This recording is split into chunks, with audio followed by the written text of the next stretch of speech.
The new executive actions are designed to regulate private transactions by attempting to redefine federal law.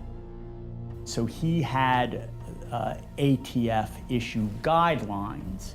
Guidelines are just a piece of paper telling how the agency interprets existing law. It doesn't have the force and effect of law. Those guidelines were designed to say, well, if you are a private seller at a gun show, you could be deemed to be engaged in the business of being a firearms dealer. And to the extent to which he is suggesting that ATF is going to more aggressively interpret that law and have it apply to hobbyists and personal collectors, that could certainly prove problematic.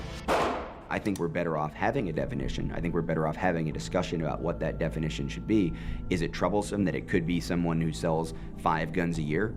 Sure, that's troublesome, because there have been years that I've sold 5 guns. I'm not a federally licensed firearm dealer. So there is concern about that. I mean, after each of the mass public shootings, he's gone out and called for these so-called expanded background checks.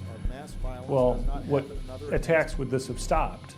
And it turns out it wouldn't have stopped a single one of these mass public shootings during his administration. We have expanded background checks in Connecticut. We have expanded background checks in Colorado. We have them in California. We have them in Washington. We have them in Oregon. We have them every single place where we have had these mass shootings take place, and it has not prevented a single one of them.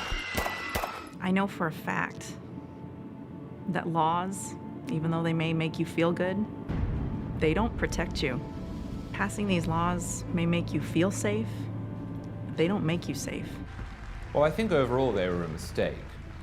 I think Obama let his emotion get the better of him. The executive orders really did very little in total.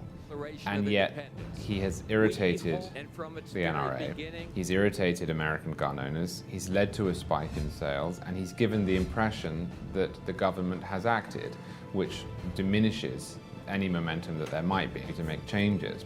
The battle's headed to the states because they realize they couldn't do it federally, so they're going to try to do it state by state. And it's going to be up to the individual people and those townships and those communities and those cities and those states to stand up against this, because it's really romantic to be able to fight this nationally, but the real battle's now coming to your backyard. And you may get less attention for it, but it doesn't mean that the fight is any less important.